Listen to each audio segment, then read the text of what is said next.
Hey everyone, welcome back to the channel. Today, we're diving into a super practical tutorial on how to transfer Tether, USDT, from KuCoin to Gemini in 2025. If you're navigating the crypto world, this step-by-step guide will make the process straightforward and secure. Let's jump right in. First things first, make sure you have accounts set up on both KuCoin and Gemini. If you don't, head over to their websites, sign up, and complete any necessary verification. It's crucial for security in the crypto space. Step 1. Log into your KuCoin account.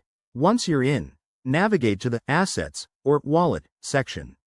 Find your Tether, USDT, balance and click on the Withdrawal option. This is where the magic happens. Next, you'll need your Gemini wallet address. Hop over to your Gemini account, go to the Deposit section, and select USDT. Copy the wallet address provided. Double-check it to avoid any costly mistakes, as crypto transfers are irreversible. Back on KuCoin, paste the Gemini wallet address into the withdrawal form. Enter the amount of USDT you want to transfer, making sure it's above any minimum limits. Don't forget to review the network fees. In 2025, these might vary based on blockchain congestion, so choose the TRC20 or ERC20 network that matches your Gemini setup for faster and cheaper transactions. Hit Confirm and authorize the withdrawal.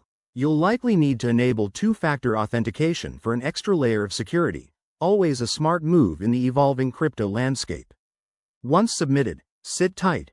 Transfers usually take a few minutes to an hour, depending on the network. Finally, once the transfer is complete, log back into Gemini and check your account.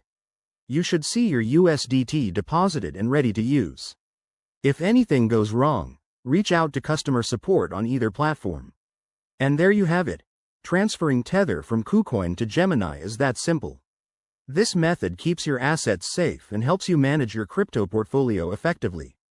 If you found this video helpful, give it a thumbs up, subscribe for more guides, and drop a comment below if you have questions.